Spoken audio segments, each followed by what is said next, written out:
Welcome to a presentation of the James City County Williamsburg Master Gardener Association. Today's topic, Crape Myrtle A to Z.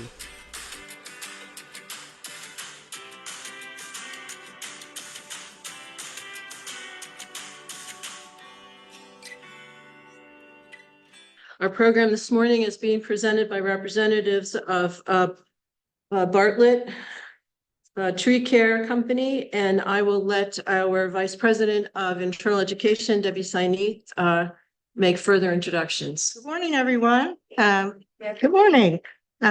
We have quite a group today, and we've got three gentlemen, handsome gentlemen, by the way,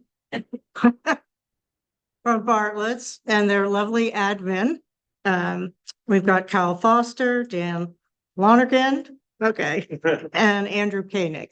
And they're going to go through a wonderful presentation, great slides, a lot of good information, especially this time of year, since this is when all the bugs and the bads and everything else starts to happen in our area with Crape Myrtle. So without further ado, I'm going to have, who's going to start? Andrew? Oh, Kyle's going to come up. I'm Kyle Foster with Bartlett Tree Experts. I have been a practicing arborist for 9 years now, and I've been at the Williamsburg location for 6. And I'm going to be kicking off our Crape Myrtle presentation for you guys today. So I'm going to start off with the origin of where they came from. They originate in the Indo-China region of the globe, from right in this area, and they were able to make it all the way over to us back in 1790. I believe the gentleman's name was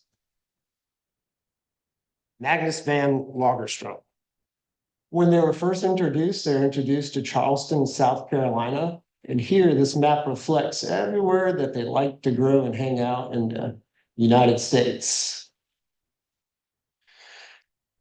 Mr. Magnus, when he brought him over, he was a Swedish director of the East India Trade Company.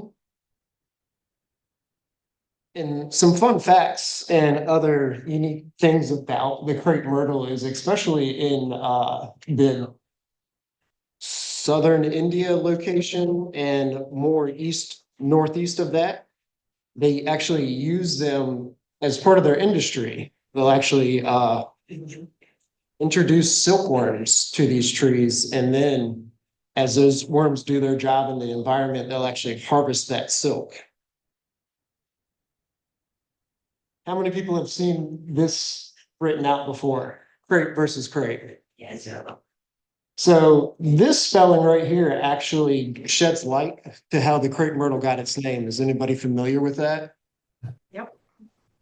We got one, that's good. So the Crape Myrtle was named from the style of the flower, and not so much the look of it, but the texture resembled a crepe. So hence the name Crape Myrtle. And often it's misspelled as this right here. Here's a good example of two beautiful crepe myrtles flanking a walkway in a natural area. And before I dive into this, I want to talk about something that we do when we step onto the landscape. General rule of thumb, we're dealing with 3 targets in mind when we're looking at a particular species of tree: plant health, location, and aesthetics. Those are 3 driving factors on the landscape.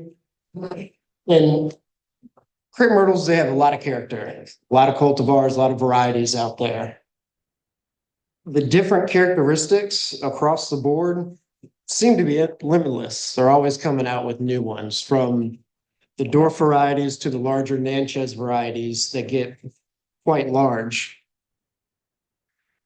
Here's a good example of some unique architecture in the canopy.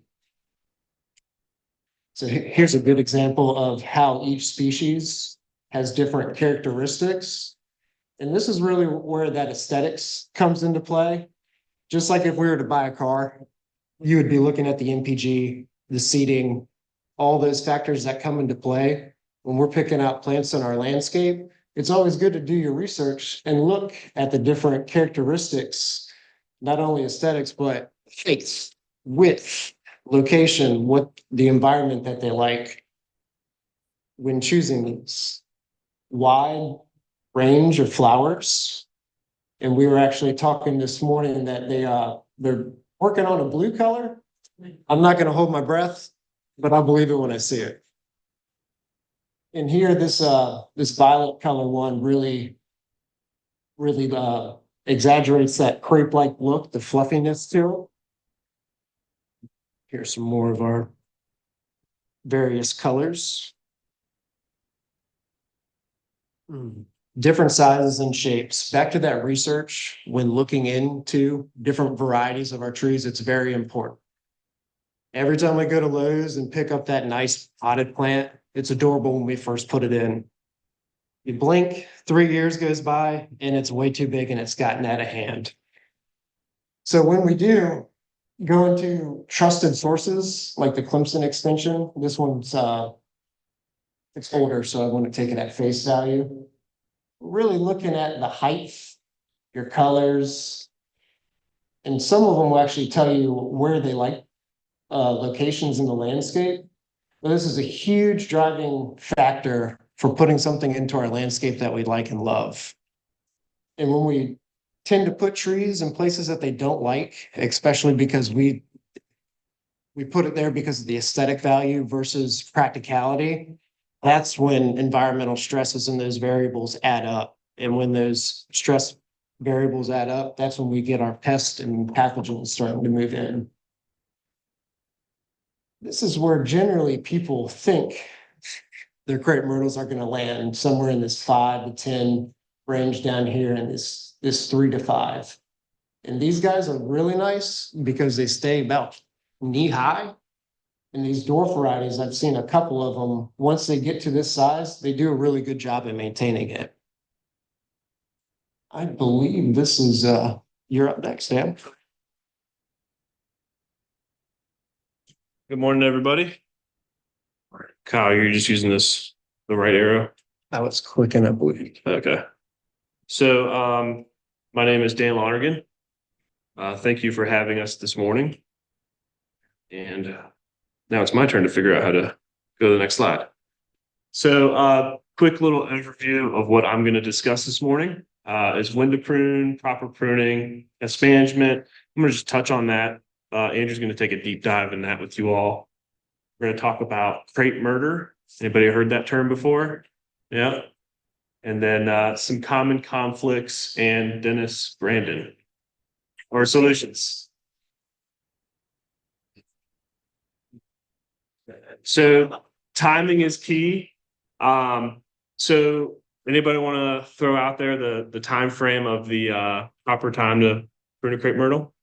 January to February. January to February. Anybody else? Agree? Yep. So that is like the definition, like the ideal perfect time to prune a crape myrtle. So good boy. This morning I'm going to kind of go against the grain because I don't know if anybody's ever heard the phrase, once you have a crape myrtle, you always have a crape myrtle. Yeah.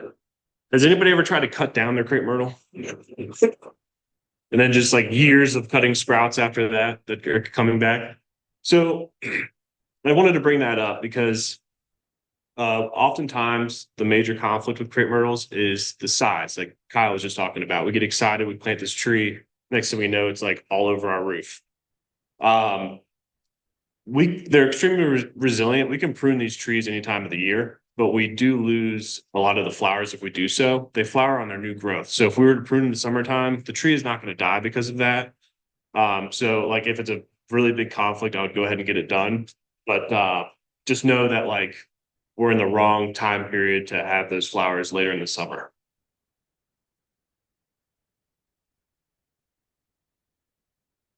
Proper pruning. So when we're talking about pruning crepe myrtles, it's all about the goals. The common goals being like improving the health and the aesthetics of our tree. Building clearance is like, I'd say like top. I mean, 90% of the reason why we're pruning crepe myrtles is it ends up somebody planted it too close to the house.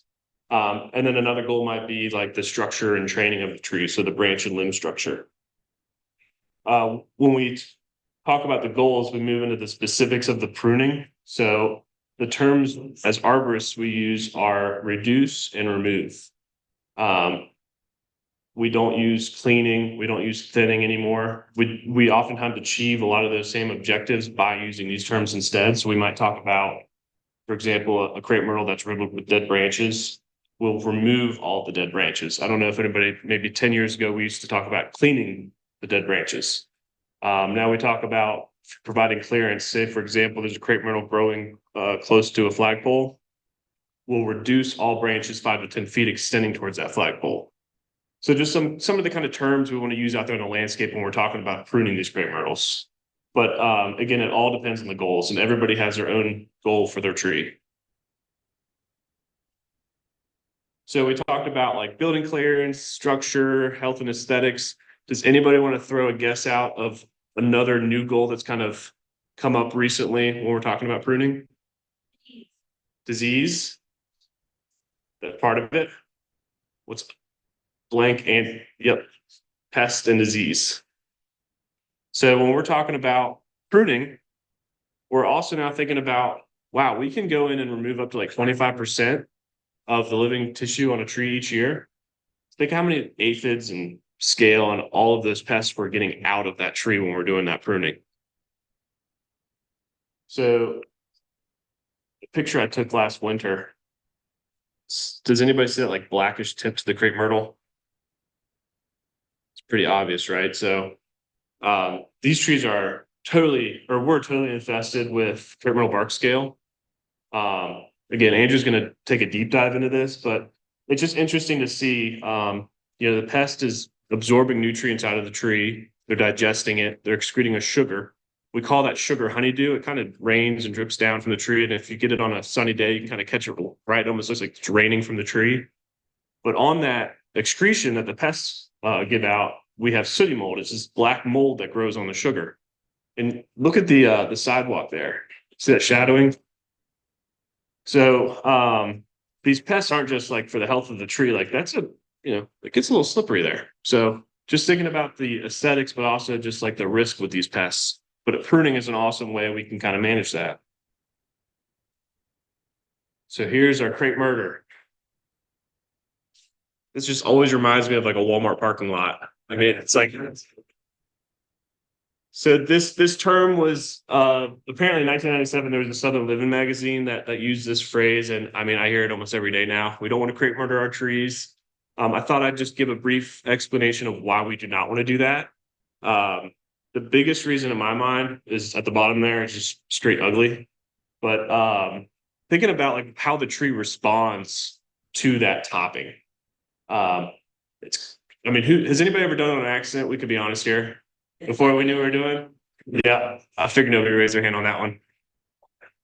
I did raise my hand. They explode with growth. So you're gonna have like 5 to even like I've seen like 10-foot shoots coming off from where where people have actually like topped their crepe myrtle.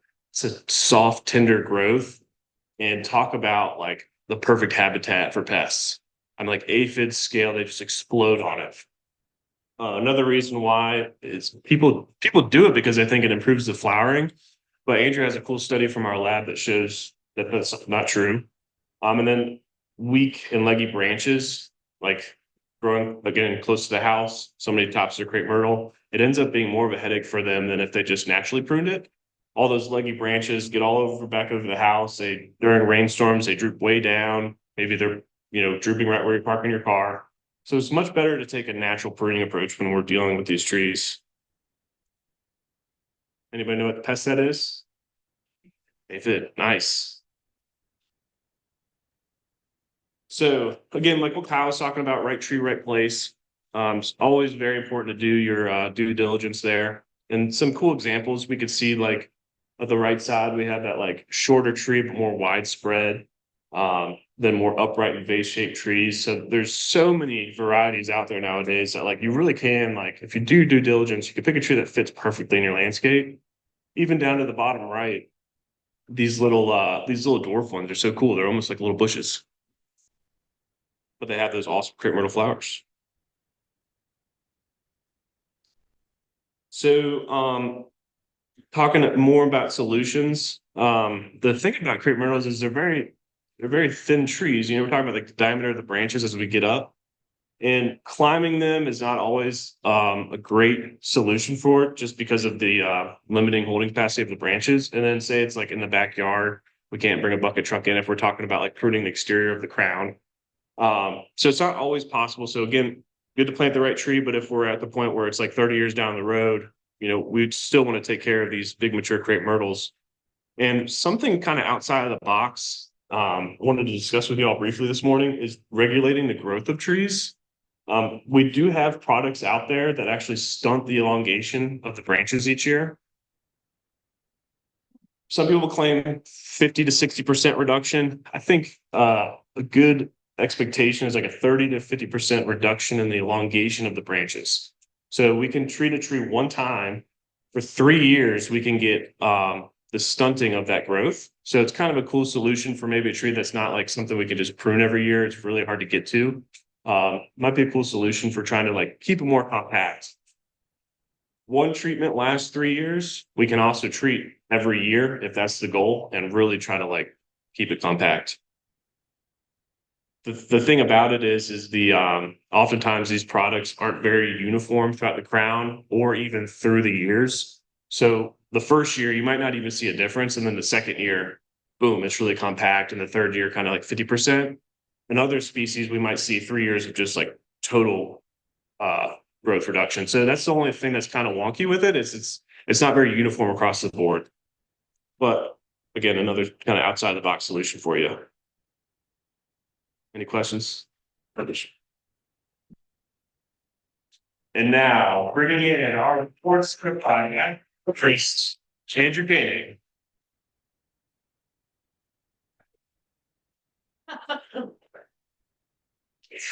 All right, so I'm from Chicago.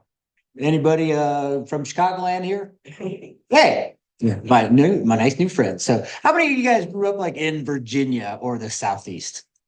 Realistically. So most of you have crepe myrtles your whole life. How many of you guys did not know what a crepe myrtle was when you first moved here? I'd say that we have the majority vote on that one. All right, so I grew up in Chicago. I had no idea what the crepe myrtle was, and I'm driving around town January of 1995, and I'm just like, what the heck is everybody doing to these trees? I was just like, this is insane. How is this popular around here? So I visited my brother-in-law down in Atlanta. And you know what? They do the same thing down there. So it kind of became like one of those things, just like from an educational standpoint, just like how are we still like topping trees? And then, like Dan talked about, Southern Living Magazine came out with this cool phrase in 1997 called crepe murder. And everybody loves that term. They know exactly what everybody's talking about with crepe murder. So to me, just like I think about the leaves of the tree. Why would you remove all the leaves from a tree at one time? From a physiological standpoint, what are the leaves? Yeah. They feed they create we call them like the food factory. So what happens to the tree when we remove the food factory from the tree? Yeah, we're really putting that tree into a state where just like we're going to make you die, or you're really going to be under a lot of stress that you're going to have a lot of bad things happen to you. What a great idea. So I look at this from a human standpoint. Let's just say I come home one day and I find a lock on my fridge. And as opposed to like this crepe myrtle that maybe back that up. Why is somebody removing all these branches from the tree? Ignorant, stupid, I heard those two things. What about size? How about size? Just getting too tall? You know, that's most things just like, oh, it's getting too tall. So again, think about me. I come home from work one day and my wife put a lock on my fridge. And I'm just like, I can't get to my food. And she's just like, yeah, just like the crepe myrtle, baby, you're just getting too big. so basically, just like we're just taking the food factory out of the tree, which is absolutely nothing good for that crepe myrtle. So it's take crepe myrtle, bam! You know, just like the headshot. Just like that little guy just like took everything that it could and is going to try to move forward. So that's pretty embarrassing though, isn't it? So Dan was talking about like this little project that we did this is probably down in our lab area down in Charlotte. So When I first moved here from Chicago, everybody, they said just like, oh yeah, we always do the crepe myrtle because it makes the trees flower so much more. Everybody loves flower so much more on the crepe myrtles because they flower on the new growth. Anybody heard that before? Yeah. Not too many of you, for real. Okay, all right, a lot more. So we decided, let's just do a little experiment. So we left one on the right as is, we crepe myrtled the one on the left. And after the first growth of foliage, that one on the left is looking exceptional. Just kidding. Halfway through the season, you can see that the tree is putting out much more leaf growth to try to stay alive, while the tree on the right that wasn't pruned is actually putting out the flowers, making it look a lot nicer. The next year following, even the tree on the right didn't have any pruning done. Way more flowers than the tree on the left that has a little bit sparse amount of flowers. So that concept came to reality, just like, why in the world is anybody going to do crepe myrtle if this is a fallacy that it's going to flower more on the new growth? So a good little reason to realize that people will start talking about just like why we want to reduce our crepe myrtles because we want more flowers. And now you can have like a little background, just like, yeah, that didn't work at all. So I look at that as being like a silly question. Just like, all right, so it's like the bartender just like, hey, you got an empty glass. And it's like the guy just like, do you want another? Just like, why would I want another empty glass? It's like the crepe myrtle. Hey, you did your crepe myrtle pruning last. Do you want to do it again? No, come up with a little silly answer. And then you like maybe get a little bit more kind of like a fun way to try to like get the message across. So going back into like crepe myrtles usually being kind of resilient of a species, you guys already knew what this was in Dan's one slide, the crepe myrtle aphid. This was one of the key pests that we had for crepe myrtles for a long time. And this is what they did. They reproduce like crazy. They live on the underside of the leaf. And because they live on the underside of the leaf, they drop all their secretions down on top of the leaves underneath them. And so we would come up with this black city mold look. This was our black mold, city mold problem for crepe myrtles until recently. So the aphids have kind of like taken a back seat lately, and we'll get to that in a minute. But if you look at these conditions, you still see it all over the bark. You see what the aphids used to do. You can see them on the leaves over there still. So the aphids are still a problem, but they're just like not as big of a problem as they are getting the attention of now. One of the other things that crepe myrtles have a lot of problem, or used to be have a lot of problem was, is that powdery mildew. You see the end of that twig?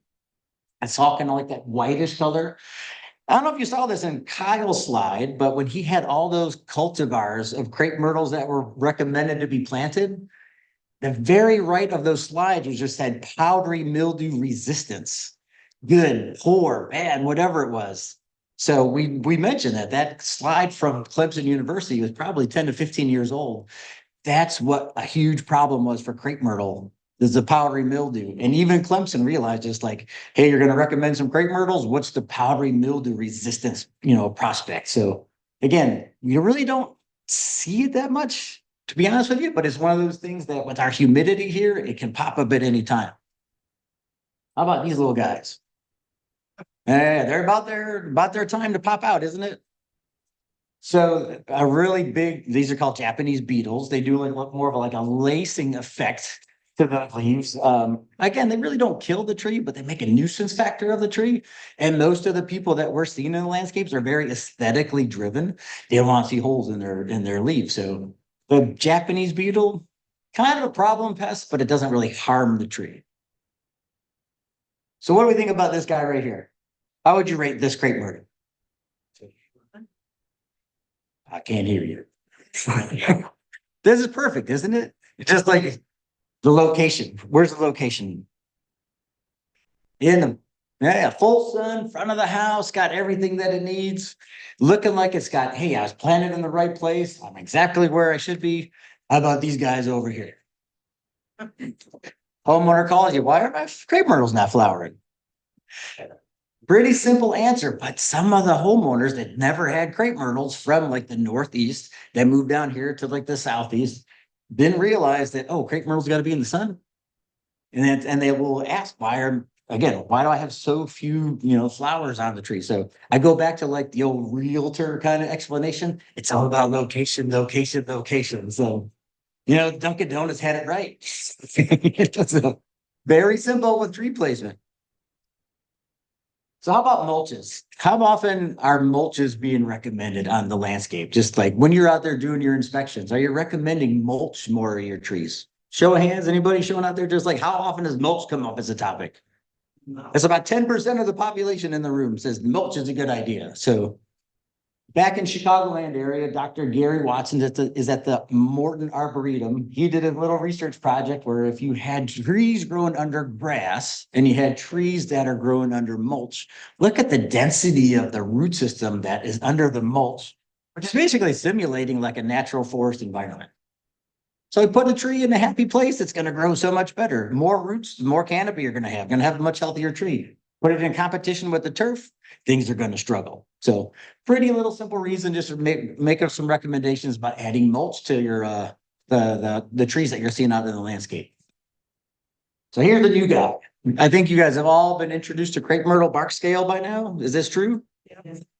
Yeah, so this guy, kind of remember this slide. If you can, I'm going to go back to this later, but you can see where all that first attack site is at.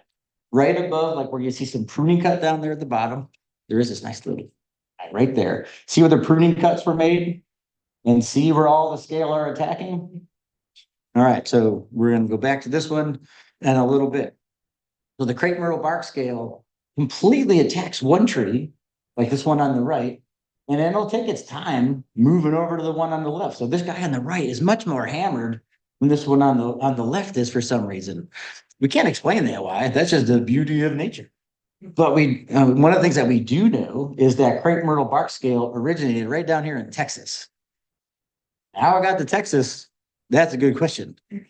But we do know that like where we're finding the Crape Myrtle bark scale now is as far east as Delaware, and it's into some of Maryland is now as well. But you can see it's all in these like southern and Gulf Coast states. So looking at that Kyle's map that he had, just like Crape Myrtle started right in this area right here. And so we know that the trees came from here and they were probably shipped over to here. Now, how did that Crape Myrtle bark scale make that same trip? I imagine that it's native to here in this area as well, but none of us can figure out just like how it got from here to Texas. Anybody want to throw an idea out there? Okay, it'll be groundbreaking. You good? Nobody knows. Honestly, nobody knows. But it actually started here in Texas, and then just since 2004, it's moved its way from here to here. So it started here, took a boat or a plane or whatever, however they got to Texas, and then they're crawling up the coast right there, and then they're just like wiping out our landscapes. So if you remember that last slide right here, here's where the Crape Myrtle bark scale is. And then you can see like the movement where it's moving like east and then north up the coast. And that kind of goes back to Kyle's first map that he showed you where the Crape Myrtles are located. You can see that's like this same area. And we're not going to find the Crape Myrtles realistically with their bark scale anywhere else. They're following that same pattern of movement like where the Crape Myrtles are. Pretty simple. But for me, all that coloration to me is just like a Chicago style hot dog. I got like the reds for the ketchup and the tomato. I got the mustard. I got all like the hot peppers. You see that connection right there? I see that right there? Chicago, Crape Myrtles, hot dog. You see how that worked? So, from a realistic standpoint, I'm not going to tell you how the scale grows, but all I can tell you is that this is the only time of the life cycle of this little pest that it looks like a bug. All right, so it looks like a little shell, and then you get this little tiny little guy for a few weeks called a crawler. All right, so he gets from egg to crawler. He's crawling around, and then he settles and becomes a shell again. And then they hatch, and then they start that cycle over again. So if it wasn't for this little stage right here where he's actually crawling around, where these miracle scientists just like, we should call the scale an insect. Why? Because it crawls around. So we'll call it a crawler. So I thought that was pretty brilliant for those entomologists, but that's the only thing that we have resembling this tree as an insect its entire life cycle. But once they get started, and have you guys seen these in the landscape? I know you've been like reading about them, you've seen literature, but actually physically seen them? Have you squished them and just like realized those things are gooey? Anybody have fun with that yet?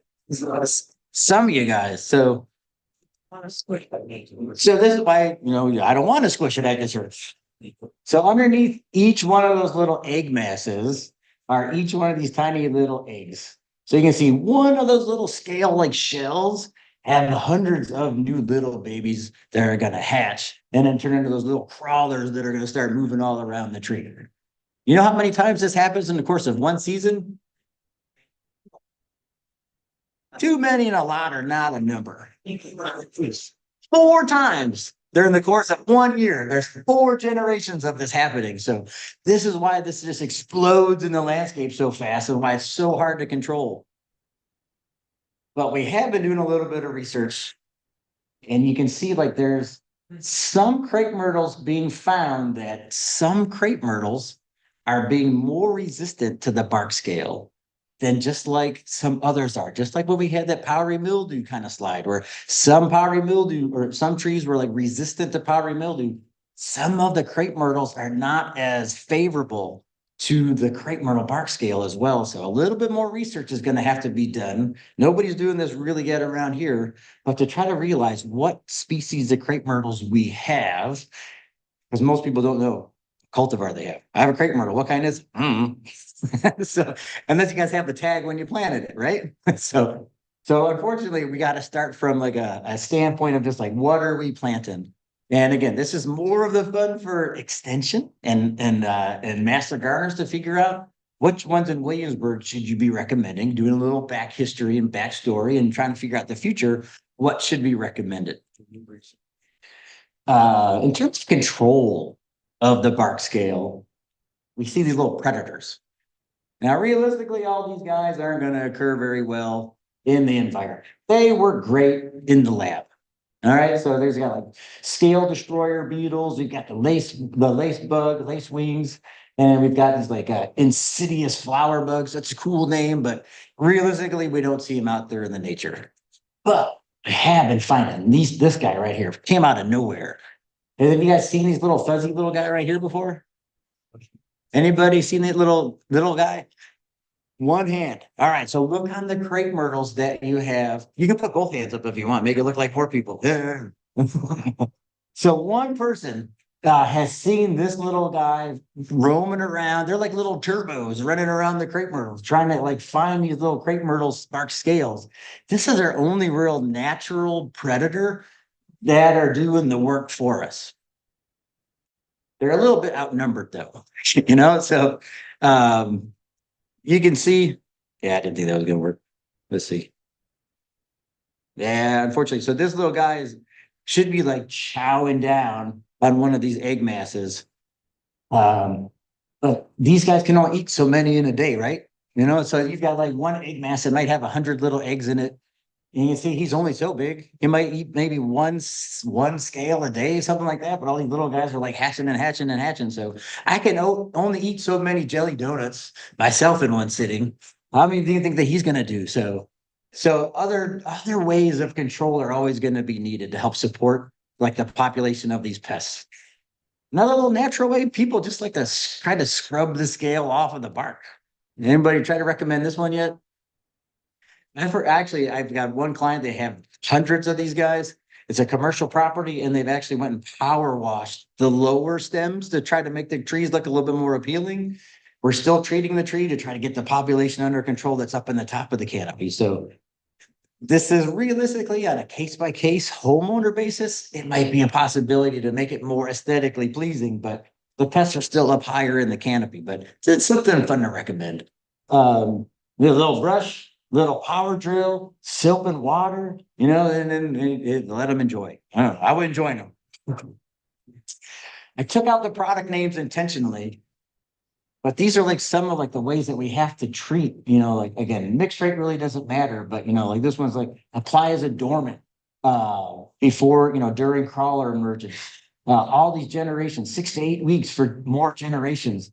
What I like about this little slide right here is like, do not apply to flowering plants. This is like a real big like takeaway that I'm going to try to get into here for you guys. Here's one option, much safer option for pollinators and can be applied when in full flower. So crepe myrtles and flowers and these crepe myrtle bark scale have a huge connection for the ecology. And I'm going to get to that in just a second. I don't want you to like think about that though. But again, The most important thing about this crepe myrtle bark scale, it doesn't kill the trees. Have you guys been asked that question? Does it kill the tree? Okay, good. It doesn't, right? I've never seen it kill any trees yet. Have you guys? I don't think anybody in any of our offices down in like Texas and Florida in the southern states that have had this for like 10, 15 years, they just turn them miserable. And here's another example. If you can see like branch spread, crepe myrtles up here, drop all the little gooey secretions down on the ground, the little sticky stuff kind of lands on the sidewalk. It's more of a nuisance pest. That's the reality of it. More of a nuisance pest to people and the things underneath it and around it. It turns everything black because of the sugary secretions that those scale are creating. It drops everything down underneath, and then that black sooty mold attaches to the insect secretions that are left behind. Cool little thing that I had find. I don't know if you can see this neighbor right here.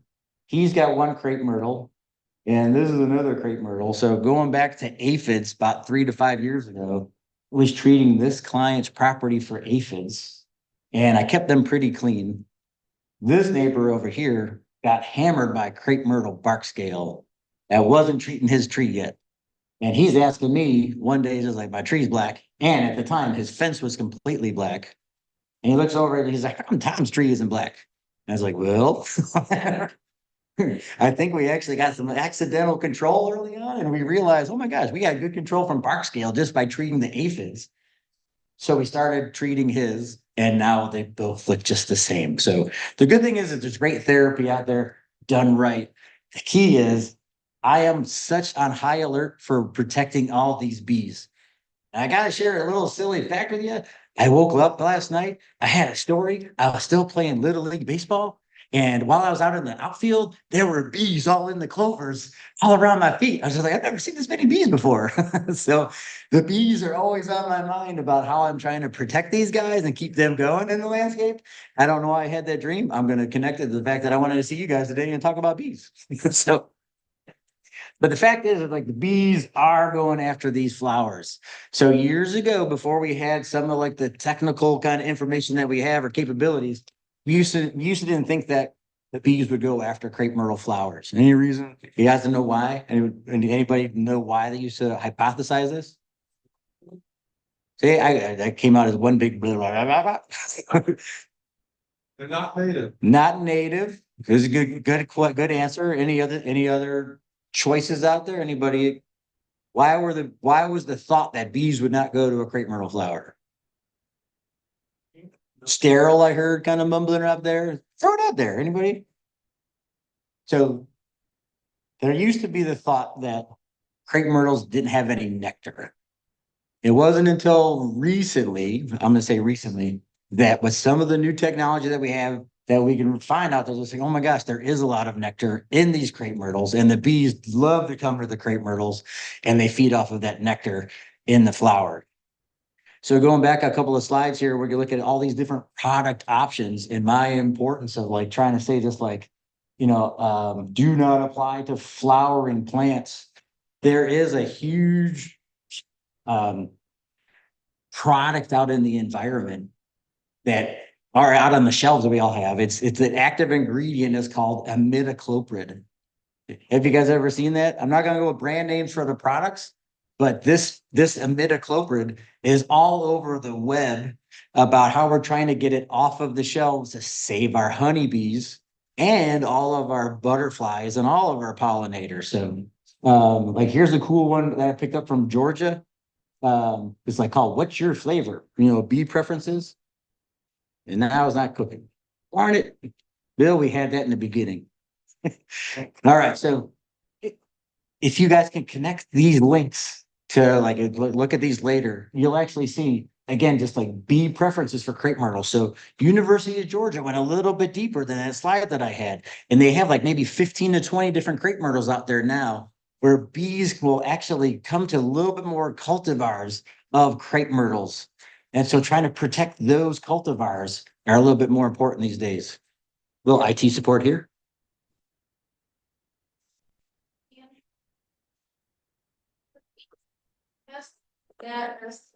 Thank you. Cool. I want to say, I think that's the third one down. Third one. Yeah, well, I can't. All right, so the comment was right here, like on this, like, Virginia Tech publication right there, Crape Myrtle bark scale.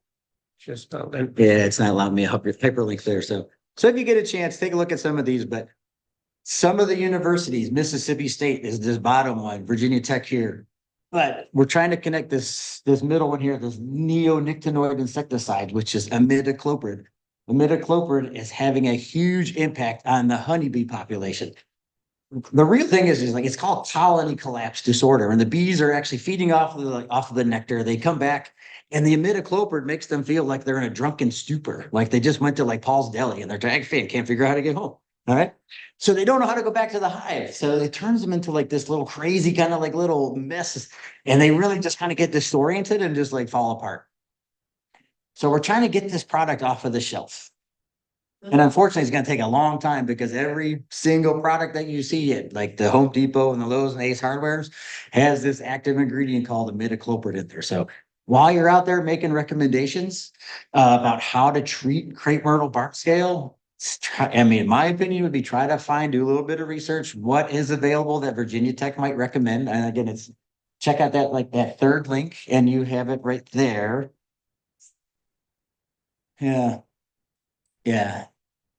Yeah. So in the publication, it says to like try using imidacloprid. It hammers the scale. It really does. It takes the scale right on out, but it also takes the good guys with the bad. So again, a little bit more research is going to need to be done to try to make sure we get the right the right product to try to help protect these good guys. That's my little takeaway. So just like, so you guys can have your dream that you guys are out in the soccer field and all the bees are swarming around you because we want to keep them around for the long time.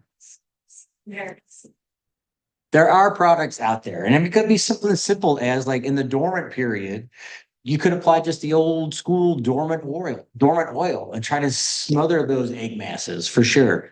We, with the beauty of our research facility, we've got products that our lab does behind the scenes as proprietary information that we apply for our clients' properties.